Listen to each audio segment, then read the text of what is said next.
Alright, Pop Pop Boat video 3 of the second try. I'm going to go ahead and fold it.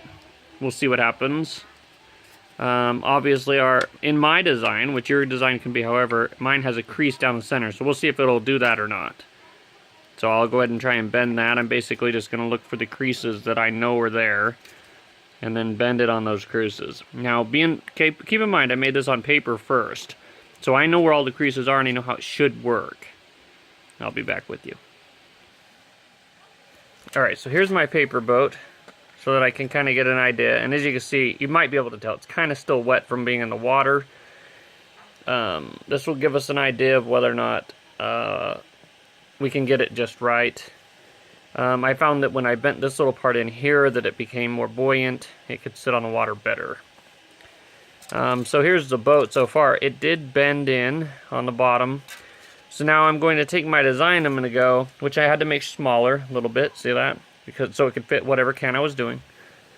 And then there's a bend line here. You can kind of see this bend line comes up here and up here. And this is a shareable project, so you'll be able to get to the link if you decide you want to do this. So there's a bend line here and here as well. So I'm going to look for those bend lines inside this and continue going. So I'm going to go ahead and pause again. Go. Alright, so we've gone ahead and just used painter's tape and put it over the edge. We have another edge here that we're going to do the same thing with. Bring the camera down here a little bit. Alright, so all I'm going to do is I'm just going to cut a piece of it. And this is probably not going to be the final design because it's probably not waterproof for very long. But this gives us a good starter. So I'm just going to run it here. My daughter's helping me out with the video. So let's go ahead and just push it together, make sure it's got enough oomph going there. And all I did was I bent it. I found that the score lines were not scored enough. Now, I'm not saying that that's a bad thing.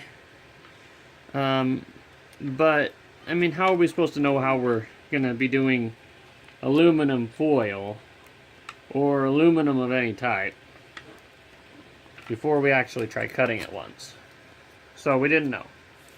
So I went ahead and just took the score tool, the Cricut score tool, and I went back over the same lines to score them until they were easy enough for me to score. I'm going to go ahead and stick the tape inside and outside, and then just fold it over like that. We just basically want to cover all the spots so we don't have any leaks when we go try our float test here in a minute. Hopefully I grabbed enough tape here. When you see this little spot here, looks like there's a little bit of metal exposed. I'm going to go ahead and cover that up. I'll make a little slice here so I can flip it over.